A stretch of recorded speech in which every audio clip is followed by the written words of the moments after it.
I was standing in the middle of the grand ballroom at the Riverside Country Club when my son-in-law looked directly at me and said the words that would destroy everything. "This is the old fat bitch we have to put up with." The champagne glass in my hand trembled. I'm 68 years old, and I've been called a lot of things in my life, but never that. Never with such venom. Never at a party I'd paid $75,000 to host. Derek's voice carried across the marble floor, loud enough that at least 30 people turned to look.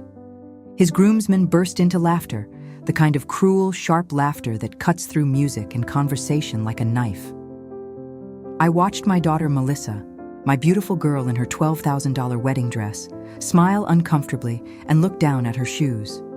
She said nothing, absolutely nothing. My face burned.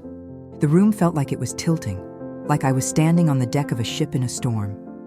68 years old, and I'd never felt so small, so invisible, so utterly disposable. Where are you watching from tonight? Because what I'm about to tell you will make you question everything you thought you knew about family. Drop your location in the comments because you need to hear what happened next. I'd written checks for every single detail of this wedding. The venue, $18,000. The flowers, $8,500. The photographer, $6,000. The catering for 200 guests, $25,000. The band playing jazz standards behind me, $5,500. That dress Melissa was wearing, the one she'd cried over in the boutique, saying it was her dream, $12,000. My money, my gift, my love, translated into numbers on checks I'd signed without hesitation. And this was my thank you. Derek's mother Valerie was holding court near the chocolate fountain, showing off her Cartier bracelet to the other corporate wives. She'd barely spoken to me all evening. During the rehearsal dinner, she'd actually said, and I quote, "It must be nice that Melissa is marrying up. Derek's family has real connections." Real connections. As if my late husband Robert and I hadn't built something from nothing. As if I hadn't earned every penny of what I had. But then something shifted. Valerie glanced my way, really looked at me for the first time all night, and her champagne flute slipped from her manicured fingers. It hit the marble floor with a sound like a gunshot. The room went silent. Every conversation stopped. The band finished their phrase and paused, confused. Her face drained of all color. I watched it happen in slow motion, the blood leaving her cheeks, her eyes going wide, her mouth opening in what looked like horror. "Wait." Her voice cracked, cutting through the silence. Aren't you Eleanor Mitchell?" Derek stopped mid-laugh. "Yeah, Mom, that's Melissa's mother. I was just—" "No." Valerie cut him off, her eyes locked on mine with dawning recognition. "No, no, no. Eleanor Grace Mitchell? From Apex Digital Solutions?" I felt something cold and satisfying settle in my chest. I smiled slowly, the way a cat might smile at a cornered mouse. "Hello, Valerie," I said quietly, calmly. "We have a board meeting Monday morning, 9 sharp. Don't be late." The confusion on Derek's face was almost worth the humiliation. Almost. His mother looked like she might faint. The groomsmen had stopped laughing. Melissa's mouth had fallen open. "Wait, what?" Derek's voice had lost all its cockiness. "What board meeting? What's she talking about, Mom?" But Valerie couldn't speak. She just stood there, staring at me like I'd risen from the dead.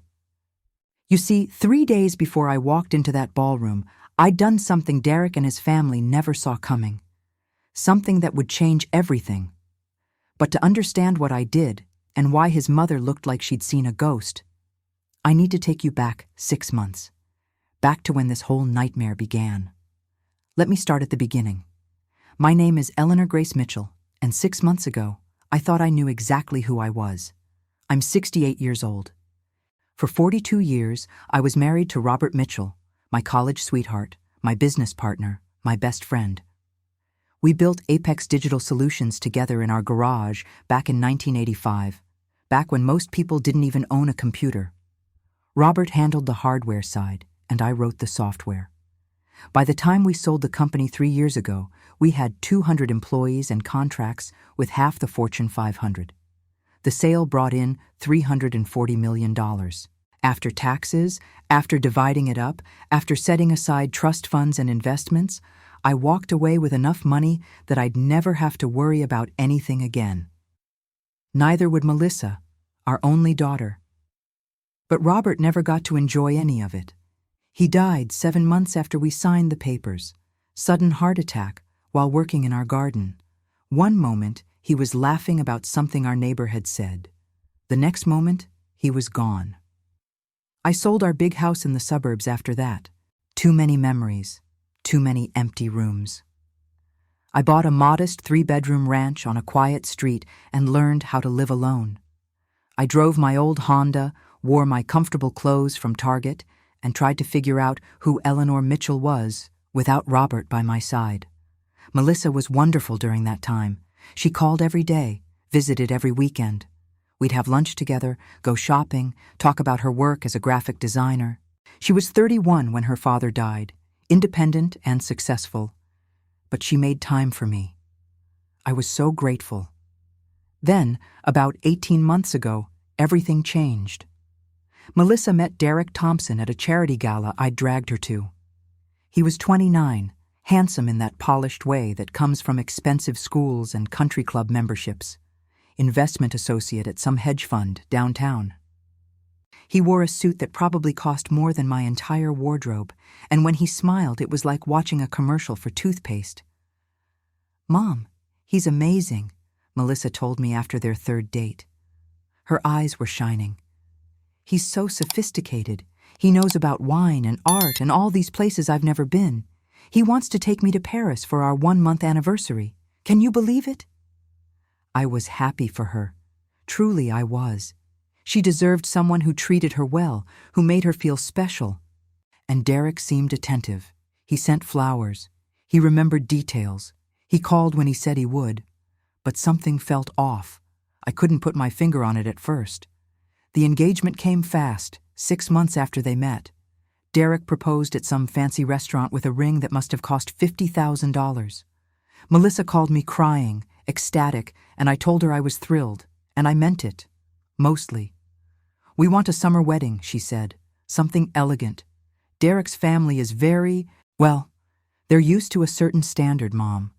His mother Valerie is a CEO. His father's a corporate lawyer. They have connections to everyone." "That's wonderful, honey," I said. "I'm sure we can plan something beautiful." "The thing is," Melissa's voice got quieter, "Derek thinks maybe we shouldn't mention your business background to his family. Not yet. They're kind of traditional. They might not understand a woman running a tech company. You know how some people are." I felt something cold settle in my stomach. "I'm proud of what your father and I built, Melissa." "I know, Mom. I am too. It's just, Derek says his mother can be judgmental. He wants them to get to know you first, without any preconceptions. Can you be low-key about it? For me?"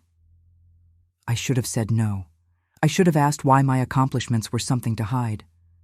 But I wanted Melissa to be happy, so I agreed. The wedding planning started, and with it came the requests. "Mom, Derek found this amazing venue. It's $18,000, but it's so worth it." "Mom, I found the perfect florist. She's a little expensive, but Derek's mother used her for a company event." "Mom, the photographer we want costs $6,000. I know it's a lot, but these are our wedding memories." I wrote the checks, every single one. Melissa was my only child. This was her wedding.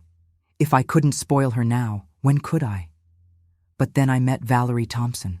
Derek's parents invited us to dinner at their country club, the kind of place with a waiting list and a dress code. I wore my nicest outfit, a simple navy dress I'd bought for Robert's funeral.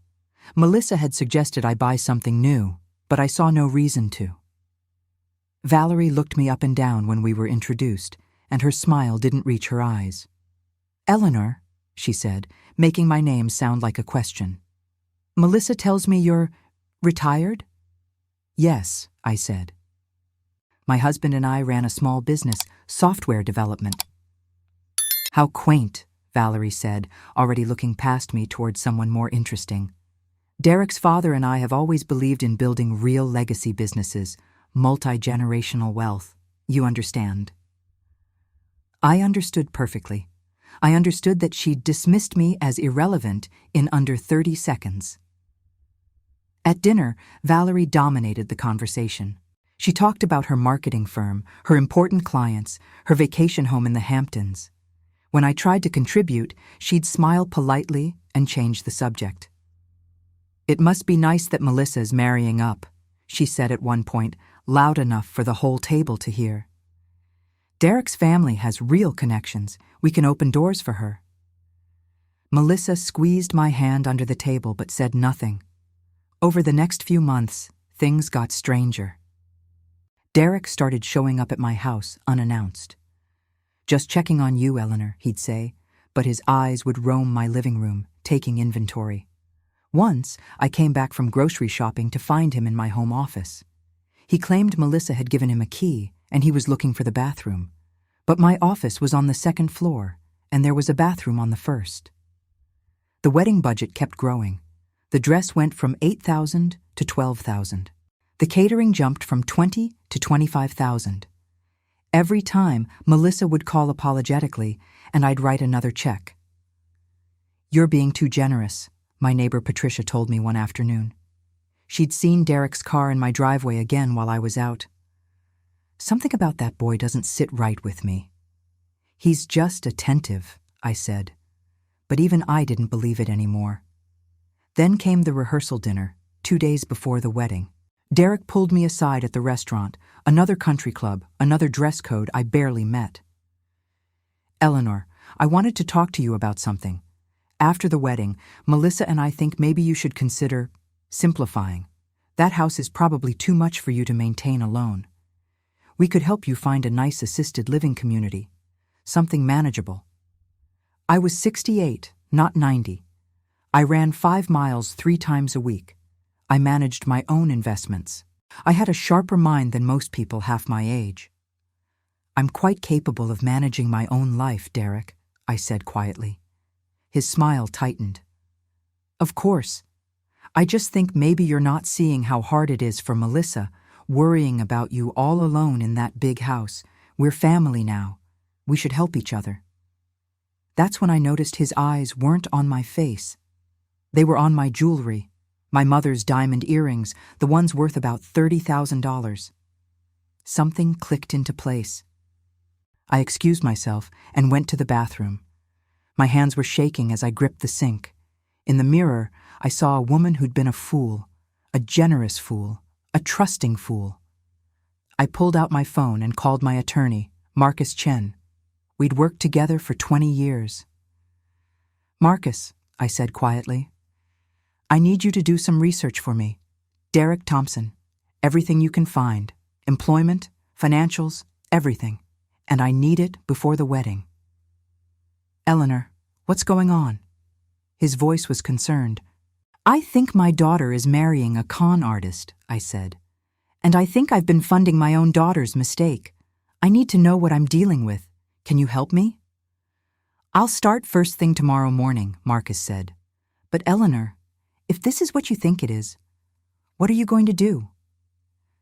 I looked at myself in the mirror, at the simple dress Valerie had sneered at the woman they all thought was some naive widow with a checkbook. "I'm going to find out the truth," I said. "And then I'm going to make sure they regret underestimating me."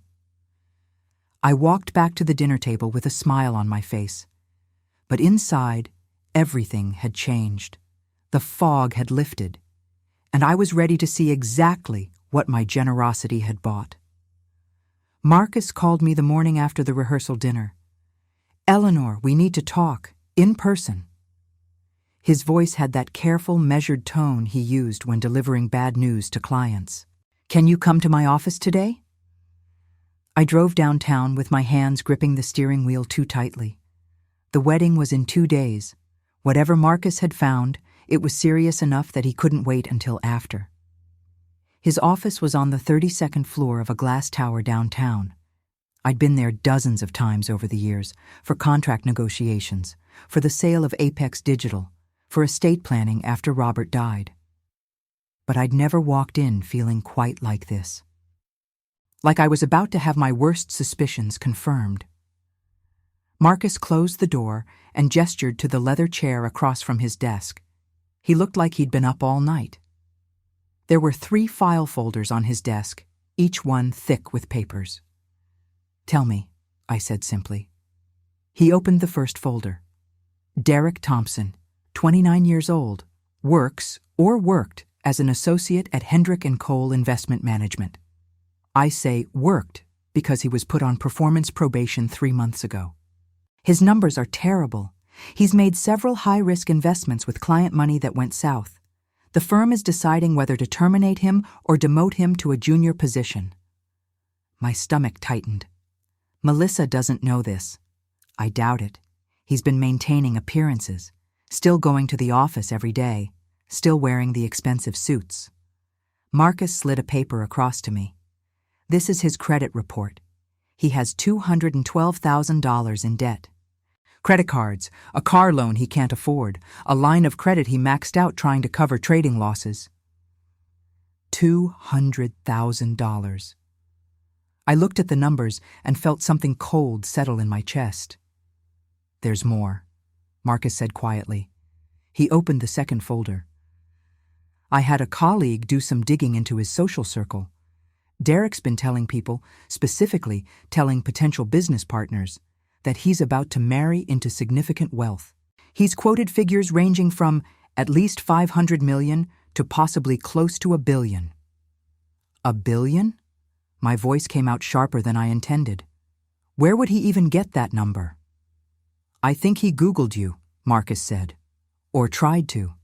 There are a few articles about the Apex Digital sale, though you and Robert kept your names mostly out of the press. If someone was looking for information and making assumptions based on the sale price of the company," he shrugged, "they might inflate the numbers, especially if they wanted to impress investors." I thought about all those times Derek had shown up at my house unannounced, about the way his eyes had cataloged my belongings, about his suggestion that I should simplify my life. "What else?" I asked. Marcus hesitated. That's when I knew the worst was coming. "Eleanor, 3 weeks ago, Derek consulted with an estate attorney. Not me, someone else. He inquired about the process for obtaining guardianship or conservatorship over an elderly parent who might be experiencing cognitive decline." The words hit me like a physical blow. Cognitive decline. He asked specifically about power of attorney, about the timeline for having someone declared incompetent, about what medical evidence would be required. Marcus's voice was gentle but firm. "Eleanor, he's been planning this. The marriage isn't the end game. It's the first step." I stood up and walked to the window. 32 floors below, people walked to work, lived their normal lives, trusted their families. I pressed my palm against the cold glass. "Does Melissa know?" I asked quietly. "I don't know. But Eleanor—" Marcus pulled out another document. I found text messages. "Derek's been telling Melissa that you've been forgetful lately, that you repeated yourself during a conversation, that he's worried about you living alone." I've never repeated myself. My mind is perfectly fine. I know that, but he's planting seeds, getting her used to the idea that you need help, that he's the concerned son-in-law looking out for his wife's mother. I turned back to face him. "Show me everything." For the next 2 hours, Marcus walked me through it all. The debt, the lies, the consultation with the estate attorney, screenshots of conversations Derek had with his friends, talking about playing the long game and securing the bag. One message made my blood run cold. "Once we get the old lady to sign over POA, we can start liquidating assets.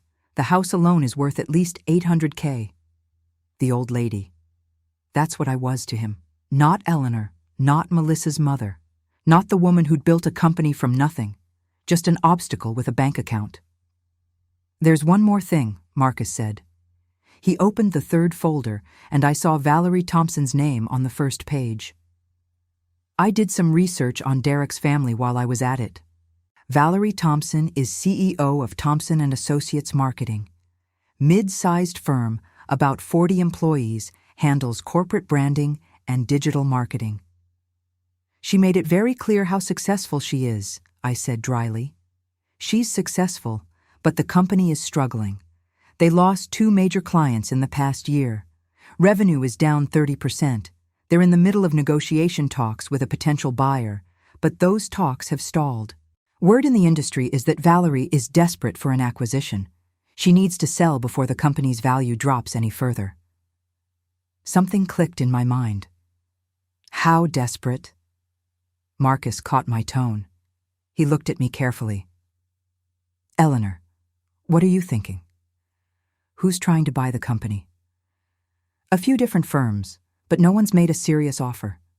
The asking price is $8 million, but most analysts think she'd take 6 or 7 if pressed. Why? I sat down slowly. My mind was racing, connecting pieces, seeing possibilities.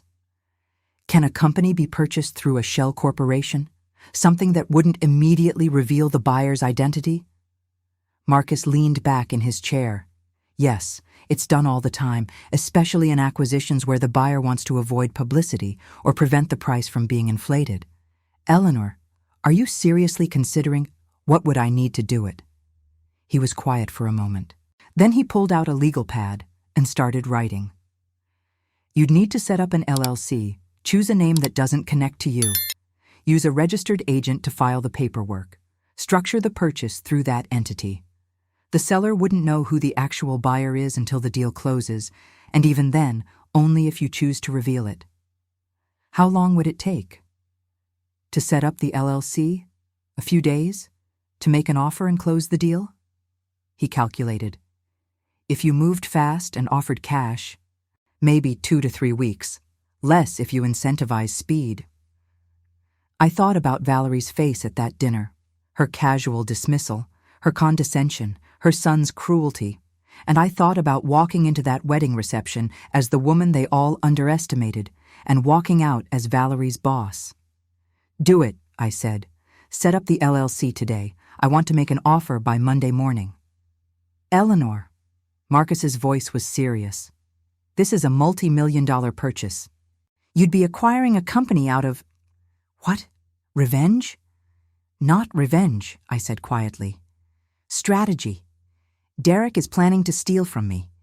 His mother thinks I'm some pathetic widow who should be grateful her daughter is marrying up. They both need to learn that underestimating people has consequences. And Melissa? Marcus asked gently. That was the question that hurt. My daughter, my baby girl. Was she part of this, or was she as much a victim as I was? I don't know, I admitted, but I'm going to find out. After the wedding, I'm going to document everything. Every lie Derek tells, every manipulation, every step he takes toward getting control of my assets. And when I have enough evidence, I'm going to give Melissa a choice, her husband's schemes or her mother's love. Marcus nodded slowly. Okay, I'll start the paperwork for the LLC this afternoon. What do you want to call it? I thought for a moment. Meridian Holdings. Meridian Holdings, he repeated, writing it down. And the wedding? That's still happening in 2 days? Oh, the wedding is definitely still happening, I said. I'm going to write every check they ask for. I'm going to smile for every photograph. I'm going to watch my daughter marry a con artist, and I'm going to let Derek think he's won. And then? And then I'm going to make sure they all understand exactly who Eleanor Mitchell is. I left Marcus's office with a clarity I hadn't felt in months. The fog of confusion and hurt had burned away, leaving behind something cold and sharp and focused. I didn't go home. Instead, I drove to Melissa's apartment. She answered the door in yoga pants and one of Derek's old college t-shirts. Her hair was in a messy bun, and she looked happy, relaxed. My heart ached looking at her. Mom, I didn't know you were coming over. She hugged me. Derek's out with his groomsmen. Bachelor party stuff. Come in, come in. Her apartment was filled with wedding presents, still wrapped. Gift bags covered the dining table. Registry confirmations were pinned to a corkboard in the kitchen. "Honey, can we talk?" I sat down on her couch. "About Derek." Something flickered across her face. "What about him?" "Do you know about his job situation?" She bit her lip. "He's going through a rough patch. The market's been volatile. It happens to everyone in finance. And the debt?" Now her expression closed off completely. "Mom, Derek's finances are his business. We're handling it." "Are you?" "Because he's told people I'm worth close to $1 billion. He's promised to fund business ventures with his mother-in-law's money." Does that sound like someone who's handling his problems? Melissa stood up. "You hired an investigator? You investigated my fiancé?" Her voice was rising. "Mom, that's insane. That's controlling and paranoid and—" "He consulted with an attorney about having me declared incompetent," I said quietly. She froze. "What?" "3 weeks ago. He asked about conservatorship, about power of attorney, about what it would take to have me deemed unable to manage my own affairs." "No." Melissa shook her head. "No, that's not. There must be some mistake. Derek would never." "Melissa." I pulled out my phone and showed her the screenshots Marcus had sent me. "Look at these messages. Read them." She took the phone with shaking hands. I watched her face as she read, watched the color drain from her cheeks, watched her mouth open in shock. "This can't be real," she whispered. "These are fake. You faked these." "I didn't. Melissa, I love you more than anything in this world. I would never lie to you about something like this, but Derek is not who you think he is." She thrust the phone back at me. "Get out. Melissa, get out." She was crying now. "You can't stand to see me happy. Dad dies and suddenly you need me all to yourself." "Well, I'm getting married, Mom, with or without your blessing. And if you can't be happy for me, then maybe you shouldn't come to the wedding at all." The words hung in the air between us like poison. I stood up slowly. "I'll be at your wedding," I said quietly, "because I'm your mother, and I love you. But Melissa, when you're ready to face the truth, I'll be here. I'll always be here." I left her apartment and sat in my car for 10 minutes, crying. This was worse than I'd thought. Derek hadn't just conned me. He'd gotten into Melissa's head, poisoned her against me, made her doubt her own mother's love. But I wasn't giving up. Not on Melissa. Not on protecting what Robert and I had built. Not on teaching Derek and Valerie that kindness wasn't weakness. I dried my eyes and called Marcus. "Move faster on the Meridian Holdings paperwork," I said. "I want that offer on Valerie's desk before the wedding. And Marcus, make it generous enough that she can't refuse. I don't care what it costs. I want that company." "You're sure about this?" I thought about Derek's messages, about Valerie's sneer, about my daughter telling me to get out. "I've never been more sure of anything in my life," I said. The wedding was in 48 hours, and I had work to do. Marcus moved fast, faster than I'd ever seen him work. The morning after my confrontation with Melissa, he called me with an update. "Meridian Holdings LLC is registered. The paperwork is clean. No connection to you or Apex Digital that anyone could trace without a court order. We're ready to make the offer." "How much?" I asked. "Valerie's asking $8 million. The company's worth maybe 6.5 in its current condition. I'd suggest offering $7 million, all cash, with a closing date of—" "Offer her $7.5 million, I interrupted. "And tell her we can close in 10 days if she agrees by Friday." "Eleanor, that's overpaying by at least $1 million. "I know what it is, Marcus. Make the offer. I want her thinking about dollar signs when she walks into my daughter's wedding. I want her distracted. Make it happen." There was a pause. Then Marcus said quietly, "You're scary when you're focused. You know that?" "Good," I said. "Derek and Valerie need to learn that scary comes in all forms, even 68-year-old widows in Target dresses." The offer went out Tuesday morning, 24 hours before the wedding. While Marcus negotiated with Valerie's attorneys, I had other work to do. I needed more evidence, not just of Derek's financial schemes, but of everything. The gaslighting, the manipulation, the lies he was telling Melissa about me. I called my neighbor, Patricia. She'd been watching my house for me during trips, and I trusted her completely. "Patricia, I need a favor, a big one." "Anything, honey. What's going on? You sounded upset when I saw you yesterday." I told her everything.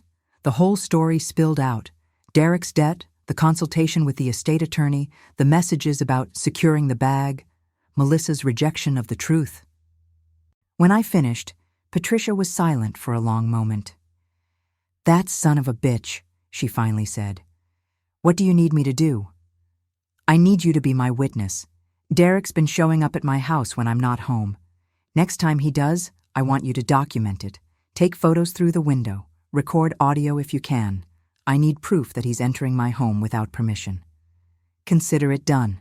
I've got my grandson's old video camera. Still works great." "Thank you," I said, and I meant it. Having someone in my corner, someone who believed me, made all the difference. Wednesday morning, the day before the wedding, Derek called me. "Eleanor, hey." His voice was smooth, friendly, the voice of a loving son-in-law. "I wanted to touch base before tomorrow. I know things got a little tense with Melissa yesterday. She told me you guys had a disagreement." A disagreement. That's what he was calling it. "We had a conversation," I said carefully, "about some concerns I have." "Right, yeah. Listen, I think maybe there's been some miscommunication. Melissa mentioned you hired someone to look into my background?" He laughed, but it sounded forced. "I mean, I get it. You want to make sure your daughter's marrying a good guy. But Eleanor, I'm an open book. If you have questions, just ask me directly." "Okay," I said. "Let's start with your debt. $200,000. When were you planning to tell Melissa about that?" The silence on the other end of the line was beautiful. That's private financial information. How did you—" "Your consultation with an estate attorney about having elderly parents declared incompetent. Want to explain that one?" "Eleanor." His voice had changed completely. The smooth charm was gone, replaced by something cold. "I don't know what kind of game you're playing, but you need to be very careful. Melissa is my fiancée, my wife, after tomorrow. And if you keep spreading lies about me, you're going to lose her. Permanently. They're not lies, Derek. They're facts. Documented facts. Facts can be interpreted different ways. For example, I could interpret your behavior as paranoid, obsessive, maybe even a sign of cognitive decline. Melissa's already worried about you. How hard would it be to convince her that her mother needs professional evaluation? There it was. The threat laid bare. He was going to gaslight me to my own daughter, paint me as mentally unstable, isolate me completely. You know what I think, Derek? I kept my voice steady, calm. I think you're terrified, because you've been caught and you're scrambling. Tomorrow you're going to marry my daughter and you're going to smile for the photos and you're going to think you've won. But Derek, you have no idea what's coming. I hung up before he could respond. My hands were shaking. I poured myself a glass of water and sat at my kitchen table, breathing slowly. The audacity of it, the sheer arrogance. He'd actually threatened to have me declared incompetent, the exact thing I'd caught him researching, and thought I'd back down. My phone rang. It was Marcus. "We got it," he said, and I could hear the excitement in his voice. Valerie accepted the offer. $7.5 million, cash, closing next Tuesday. She signed the letter of intent an hour ago. "Eleanor, you now own Thompson & Associates Marketing, or Meridian Holdings does, which is the same thing." I closed my eyes. The pieces were falling into place. Does she know who the buyer is? No clue, and she won't until closing, unless we tell her. Which means tomorrow at the wedding, Valerie Thompson will have no idea she's celebrating with her new boss. "Perfect," I said. "Marcus, I need one more thing. I need you at the wedding tomorrow, as my guest. I want my attorney present when this all goes down." "You're expecting trouble?" I'm expecting justice, I said. There's a difference. That afternoon, I went to the bank. I withdrew $75,000, the total of all the wedding expenses, and had them prepare a detailed receipt showing every check I'd written. The venue, the flowers, the photographer, the dress, the catering, the band, everything. I wanted documentation.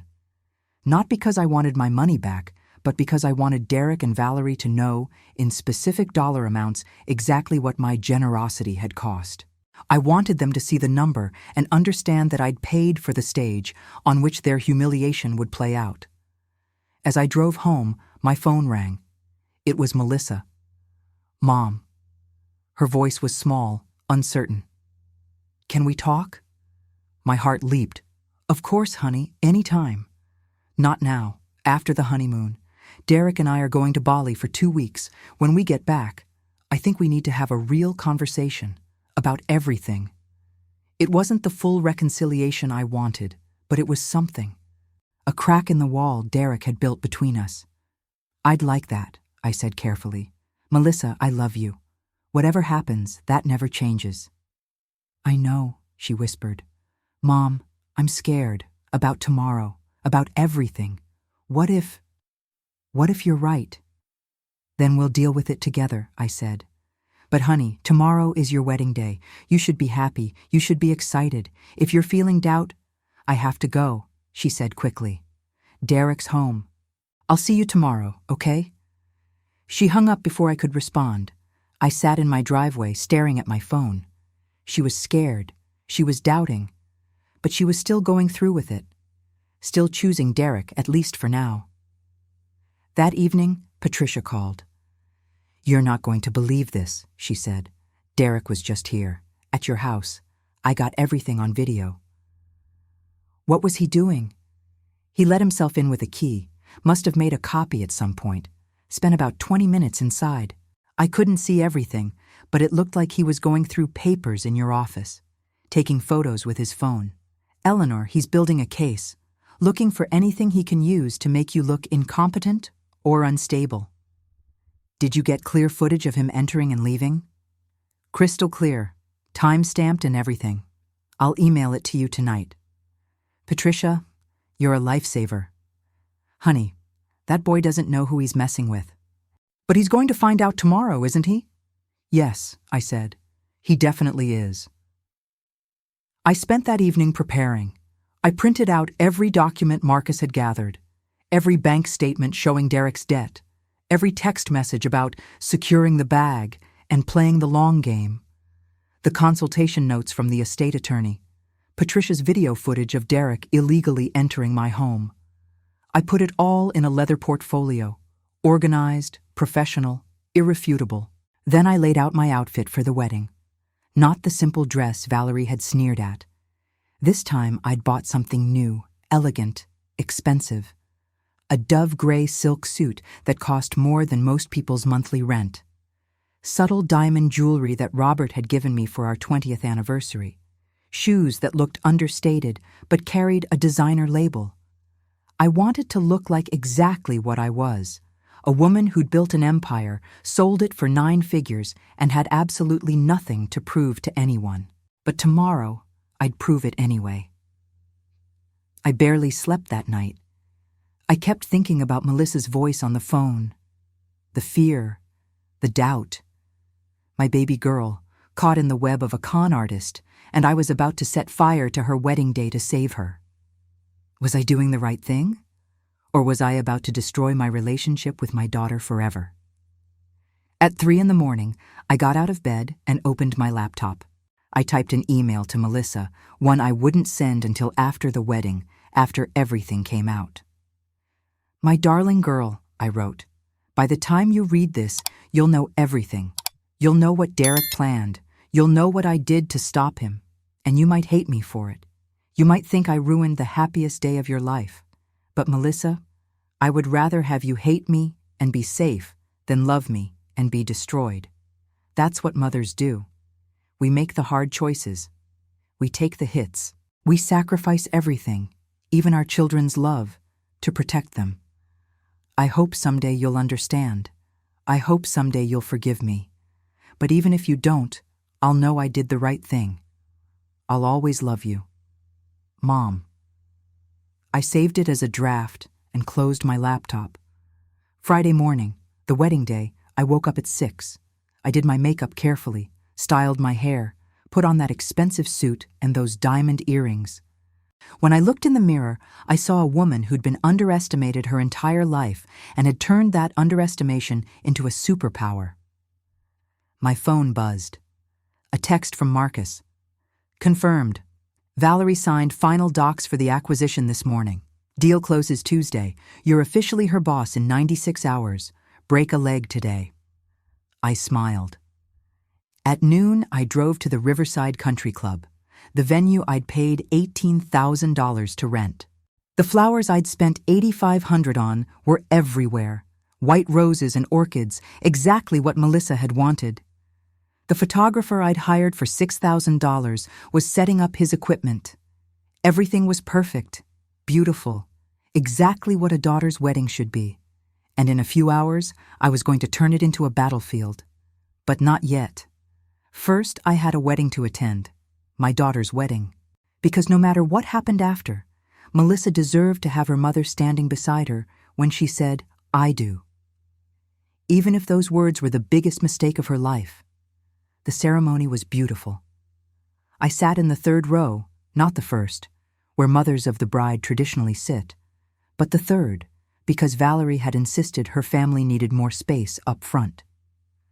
I watched Melissa walk down the aisle in that $12,000 dress, and my heart broke and swelled at the same time. She looked stunning, radiant, happy if you didn't look too closely at the tension around her eyes. Derek stood at the altar in a tuxedo that probably cost more than my first car. He smiled as Melissa approached, and to anyone watching, he looked like a man in love. But I knew better now. I knew what that smile really meant. I knew what he saw when he looked at my daughter, not a partner, not a wife, but a means to an end. The officiant spoke about love and commitment and building a life together. I wanted to stand up and scream. I wanted to tell everyone in that room what Derek really was. But I stayed silent, my hands folded in my lap, my face composed. Marcus sat beside me, my guest, my attorney, my ally. He squeezed my hand once during the vows, a silent reminder that I wasn't alone in this. When the officiant said, "You may kiss the bride," and Derek leaned in to kiss my daughter, I felt something cold and final settle in my chest. It was done. They were married. And now, the real game could begin. The reception was everything Melissa had dreamed of. The ballroom at the Riverside Country Club was transformed into something out of a fairy tale. White roses and orchids everywhere, $8,500 worth. Crystal chandeliers catching the light, round tables with ivory linens, a band playing jazz standards in the corner, $5,500 for 4 hours of music. I stood near the entrance and watched guests arrive, watched Derek's groomsmen in their matching tuxedos, already drinking too much champagne. Watched Valerie hold court near the chocolate fountain, her Cartier bracelet catching the light as she gestured, telling some story about her important clients and her successful firm, a firm I now owned. A firm she'd signed over to Meridian Holdings just this morning, thinking she'd secured her future. She had no idea she'd just sold her career to the woman she'd dismissed as irrelevant. "How are you holding up?" Marcus asked quietly, appearing at my elbow with 2 glasses of champagne. "I'm fine," I said, taking one. "Just waiting." "For what?" "For them to get comfortable. For Derek to have enough champagne that he forgets to be careful. For Valerie to be so distracted by her supposed success that she doesn't see what's coming." Marcus raised his glass slightly. "To strategic patience." "To justice," I corrected, and we drank. The reception progressed through its carefully choreographed moments. The first dance. The father-daughter dance. Melissa's Uncle Tom standing in for Robert, and I had to excuse myself to the bathroom so no one would see me cry. The toasts, the cake cutting. I smiled through all of it. Took photos when asked. Hugged relatives I hadn't seen in years. played the role of the proud mother of the bride. But I was watching, always watching.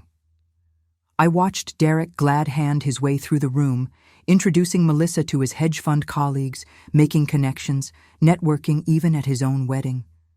I watched him point me out to people.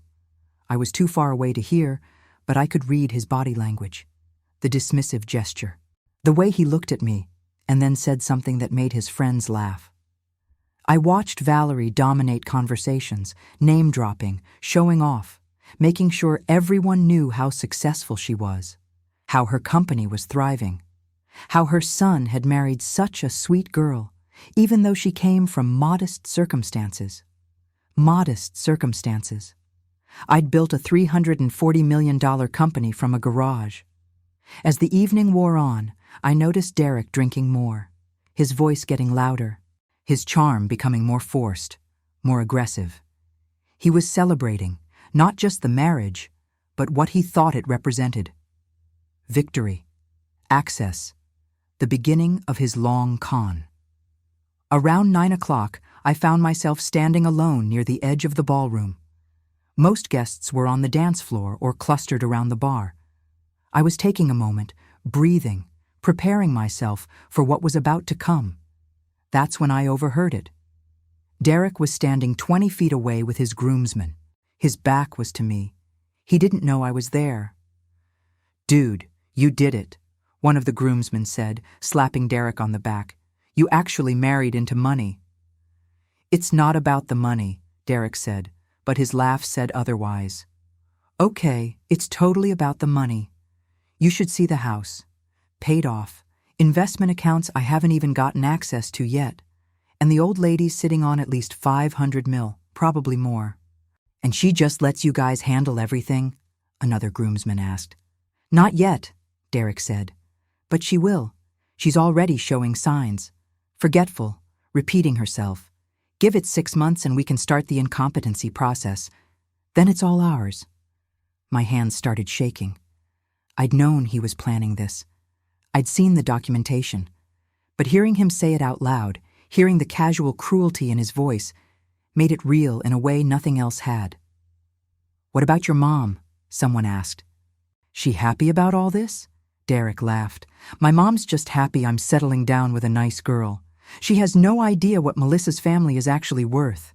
She thinks we're marrying into middle class. If she knew the truth." He trailed off, laughing. "Well, she'd probably try to get in on it too." They all laughed, raised their glasses, celebrated Derek's successful con. I stepped back into the shadows, my heart pounding. This was it. This was the moment I'd been waiting for. Not just evidence of his plans, but proof that he was actively mocking me, actively celebrating stealing from me, on my dime, at a wedding I'd paid $75,000 to host. I pulled out my phone and texted Marcus. "It's time. Position yourself near the chocolate fountain. Stay close to Valerie. When this goes down, I want you to witness her reaction." His response came immediately. "Ready when you are." I looked across the ballroom at my daughter. She was dancing with Derek, her head on his shoulder, smiling. My beautiful girl, who had no idea her new husband was planning to destroy her mother. Part of me wanted to stop, wanted to let it go, preserve her happiness for just one more night. But I couldn't, because this wasn't just about me anymore. It was about Melissa's future, about protecting her from a man who saw people as marks, relationships as transactions, love as leverage. I smoothed my dove-gray silk suit, touched Robert's diamond earrings at my ears for courage, and walked toward the group of groomsmen. Derek saw me coming and his expression flickered, just for a second, before settling back into that charm-offensive smile. "Eleanor," he said, too loud, too jovial. "We were just talking about you." "I heard," I said quietly. His smile froze. "What?" "I heard what you said. About the old lady and her 500 million. About the incompetency process. About liquidating my assets." I kept my voice low, steady. "I heard all of it, Derek." The groomsmen scattered like roaches when a light turns on. Within seconds, it was just Derek and me, standing in the middle of the grand ballroom. "Eleanor, I don't know what you think you heard, but don't." I cut him off. "Don't lie, not anymore. I know everything. The debt, the failing job, the consultation with the estate attorney, the illegal entry into my home, all of it." His face went pale, then red. "You're insane. You're a paranoid old woman who can't stand that her daughter found someone." "This is the old fat bitch we have to put up with," he said suddenly, loud enough for people to turn and look, loud enough for 30 guests to hear, loud enough for Melissa, standing near the cake table, to freeze in horror. There it was, the moment I'd known was coming, the moment when Derek's mask finally slipped completely. His groomsmen burst into nervous laughter. Melissa stood paralyzed, her hand over her mouth. And across the room, Valerie Thompson turned to see what the commotion was about. This was it. The confrontation I'd been building toward for months. The moment when everything I'd planned, everything I'd prepared, would finally come together. And I was ready. The silence that followed Derek's words was deafening. "This is the old fat bitch we have to put up with." The phrase hung in the air like smoke. I watched it register on faces around the room. Shock, discomfort. A few nervous laughs from Derek's friends who didn't know whether to join in or pretend they hadn't heard. But I wasn't looking at them. I was looking at Valerie Thompson. She'd turned at the commotion, champagne flute still in her hand, that practiced social smile on her face. She was ready to smooth over whatever minor wedding drama her son had caused, ready to dismiss it with a wave and a charming comment. Then her eyes landed on me. Really landed on me. And I watched the recognition dawn. I saw the exact moment it happened. The moment her brain connected the dots.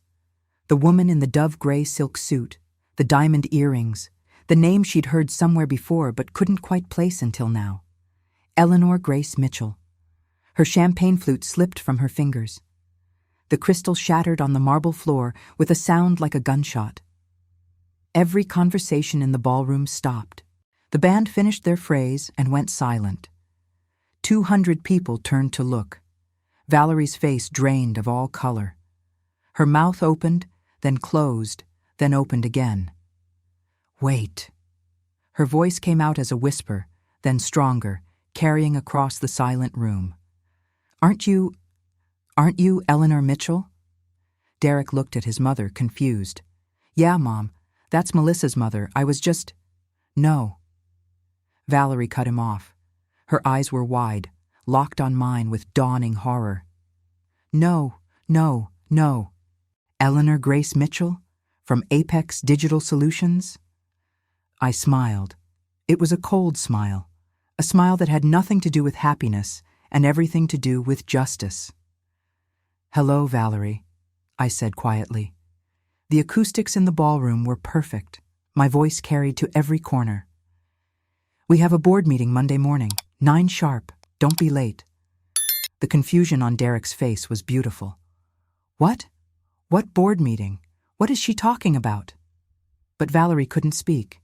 She was staring at me like I'd risen from the grave, like everything she thought she knew about the world had just shifted under her feet. "Mom?" Derek's voice was rising. "What's going on? Who is she?" "She's—" Valerie's voice cracked. "She's the founder of Apex Digital Solutions. They sold their company 3 years ago for $340 million.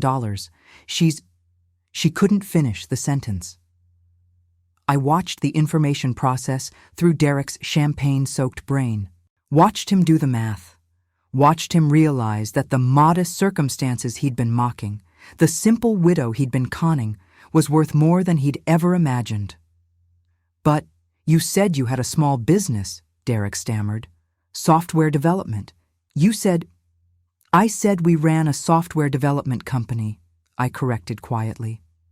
"I never said it was small. You assumed that, just like you assumed I was stupid enough not to notice what you were planning." Melissa was standing near the cake table, frozen. Her hand was over her mouth. Tears were streaming down her face. "Mom?" Her voice was small, broken. "What's happening?" I wanted to go to her, wanted to hold my daughter and tell her everything would be okay. But I couldn't. Not yet. Not until this was finished. "Derek," I said, pulling my phone from my clutch, "would you like to hear the recordings I have? The ones where you discuss gaining power of attorney over my assets? Or perhaps we could listen to your conversation with your groomsman from 20 minutes ago. The one about securing the bag and the incompetency process." His face went from pale to red. "That's illegal. You can't record people without—" Actually, in this state, only one party needs to consent to recording a conversation. And since I was present for several of those conversations, they're perfectly legal. I looked at him steadily. "Would you like me to play them now, in front of all these people? Or would you prefer to hear about the $212,000 in debt you've been hiding from my daughter?" Melissa gasped. $200,000? "He was put on performance probation at his firm 3 months ago," I continued, my voice calm and clear. "His trading numbers are terrible. He's likely to be terminated or demoted by the end of the year. He's been telling people he's marrying into at least $500 million, using my supposed wealth to attract investors for schemes he has no capital to fund." "That's not true," Derek shouted. "You're lying. You're a crazy old woman who's trying to ruin my wedding because you can't stand to see your daughter happy." "Derek," Marcus appeared at my side, his attorney voice cutting through the chaos. "I'm Marcus Chen, Mrs. Mitchell's legal counsel. Everything she's saying is documented. We have your credit reports. We have the consultation notes from the estate attorney you met with 3 weeks ago. We have video footage of you illegally entering Mrs. Mitchell's home yesterday, going through her papers without permission." Derek's eyes widened. I had a key. Melissa gave me a key." "To use in emergencies," Melissa whispered. "Not to go through my mother's private documents." Valerie finally found her voice. "Eleanor, I'm sure there's been some misunderstanding. Derek is a good boy. He would never—" "Your good boy," I interrupted, turning to face her, "called me an old fat bitch. At a wedding I paid $75,000 to host. In a venue I paid $18,000 to rent, wearing a tuxedo that I assume you paid for, since he certainly couldn't afford it on his own." I pulled the detailed receipt from my clutch and held it up. "Shall I read the itemized list? Flowers, $8,500. Photography, $6,000. Catering, $25,000. The dress your new daughter-in-law is wearing, $12,000. Every single dollar came from me. Because I love my daughter. Because I wanted her to have a beautiful wedding, and your son stood in the middle of my generosity and mocked me." The room was completely silent. I could hear my own heartbeat, could feel 200 pairs of eyes on me. "But Valerie," I continued, and now my smile was sharp as glass, "let's talk about you. Let's talk about Thompson and Associates marketing, your company, your legacy, the business you've spent 30 years building." She went, if possible, even paler. "What about it?" "You've been looking for a buyer.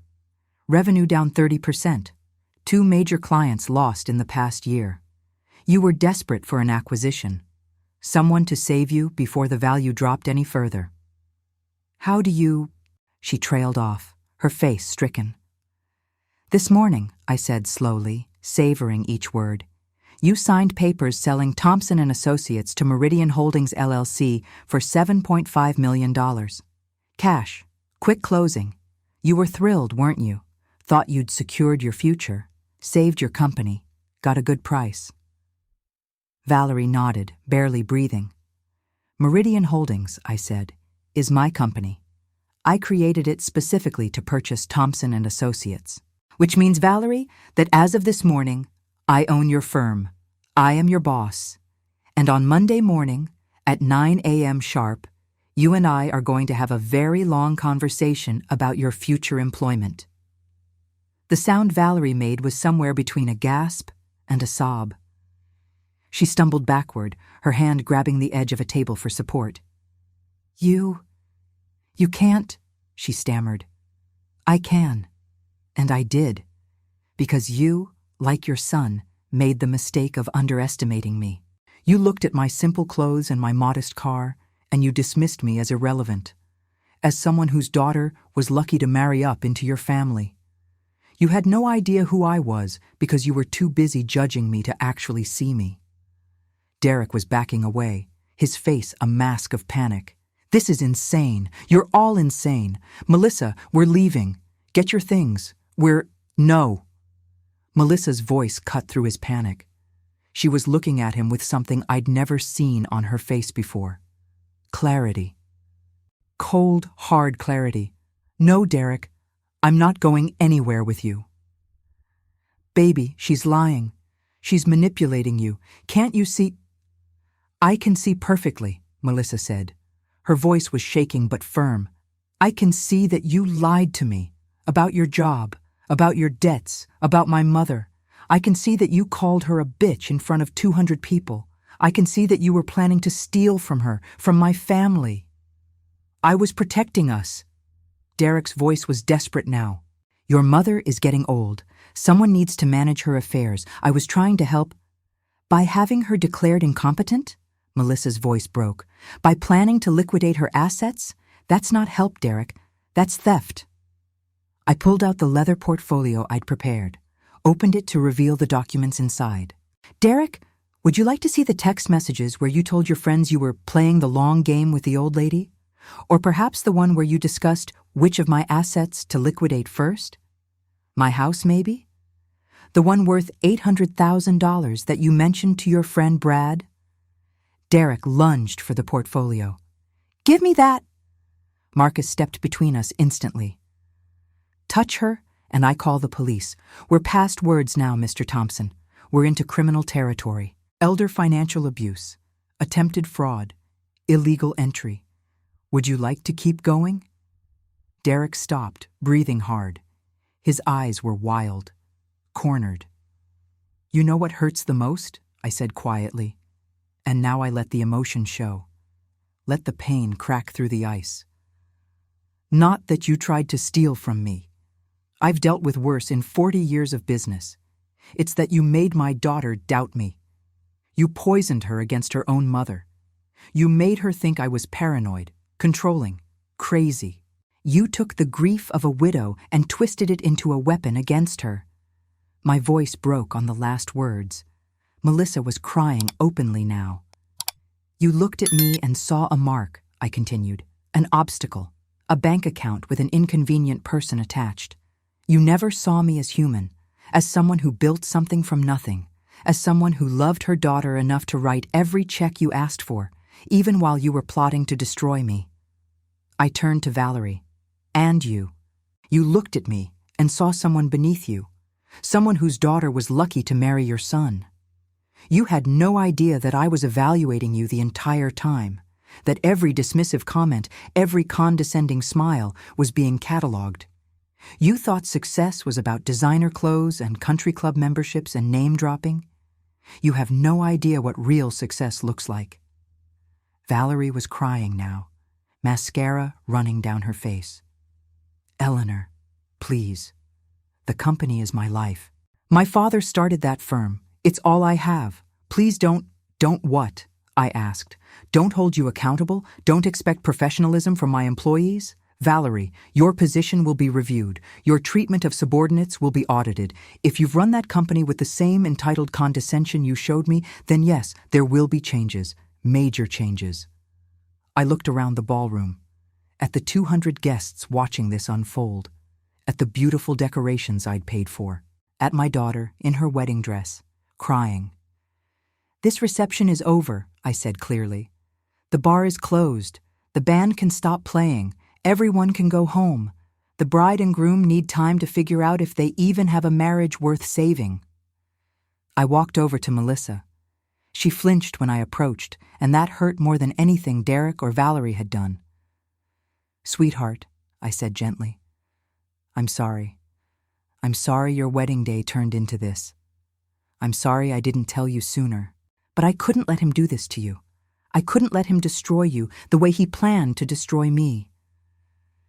You ruined everything, she whispered. My wedding, my marriage, everything. No, honey. Derek ruined it.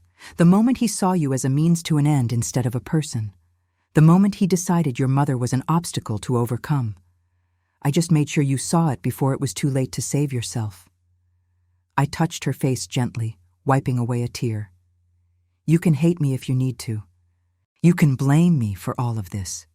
But Melissa, I will always protect you, even when you don't want to be protected.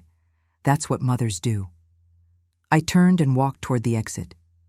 Marcus fell into step beside me. Behind us, I heard Derek trying one last time. Melissa, baby, please, don't listen to her. We can fix this. We can... Get away from me, Melissa said, her voice cold. Don't touch me. Don't talk to me. I want you out of my apartment by tomorrow. We're done. His protests followed me out of the ballroom, but I didn't look back. I walked through the lobby of the Riverside Country Club, the venue I'd paid $18,000 for, and out into the cool night air. My hands were shaking. My heart was pounding. Adrenaline and grief and relief were all crashing through me at once. You okay? Marcus asked quietly. No, I admitted, but I will be. Is it done? Is it really done? Derek won't come near you again. Not with the evidence we have. Valerie won't fire you as her new boss. She can't. And Melissa, he paused. Melissa saw the truth. That's all you can do, Eleanor. Show people the truth and hope they're strong enough to accept it. I nodded, not trusting my voice. Behind us, guests were starting to leave. I could hear the murmur of shocked conversation, the gossip spreading. By tomorrow, everyone would know the story of the wedding where the mother of the bride turned out to be a multi-millionaire who owned her son-in-law's mother's company. But tonight, I just wanted to go home, to my quiet house, to grieve for my daughter's broken heart and hope that someday she'd forgive me for saving her. I didn't sleep that night. I sat in my living room with a cup of tea I never drank, watching the sun come up over my quiet street. My phone had been ringing all night. Relatives, friends, people who'd been at the wedding. I'd turned it off around midnight. I wasn't ready to talk about what had happened, wasn't ready to relive it. Around 7 in the morning, there was a knock at my door. I opened it to find Melissa standing on my porch. She was still wearing her wedding dress. Her makeup was smeared. Her hair was falling out of its elaborate updo. She looked like she'd been crying for hours. "Can I come in?" she asked, her voice hoarse. I stepped aside without a word. She walked into my living room and stood there, looking lost. "Derek's gone," she said finally. "He packed a bag at 3 in the morning and left. Said he was going to stay with a friend. He kept saying I'd ruined his life, that you'd ruined everything, that I was choosing my crazy mother over my husband."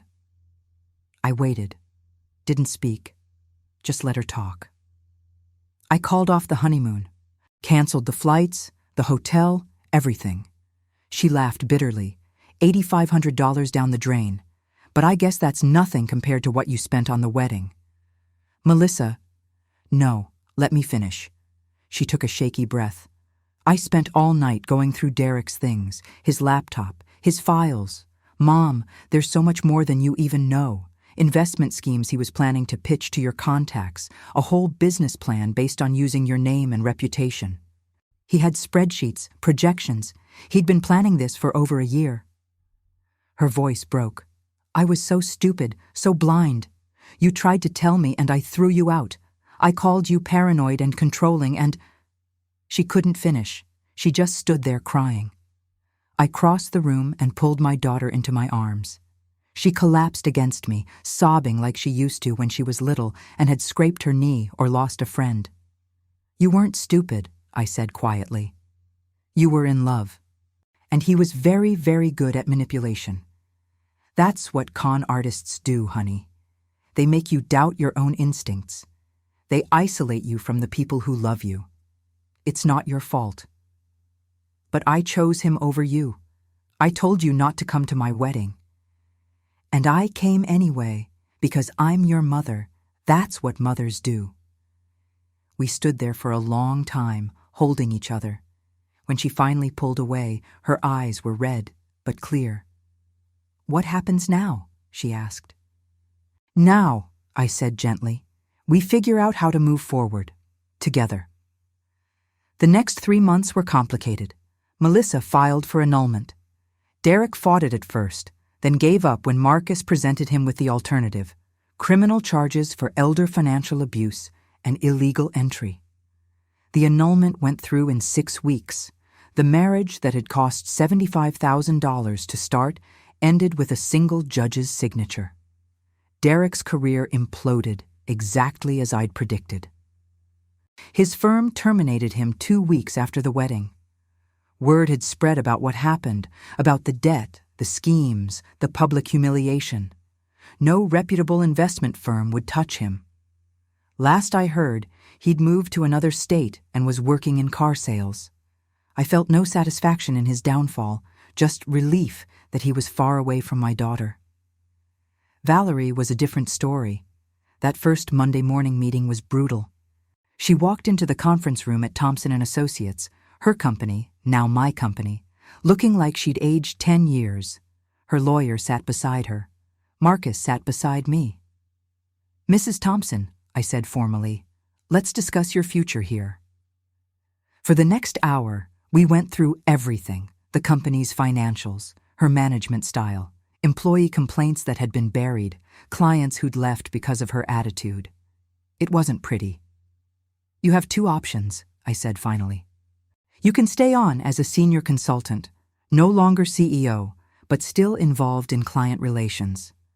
You'll report to the new management team I'm bringing in. You'll attend sensitivity training.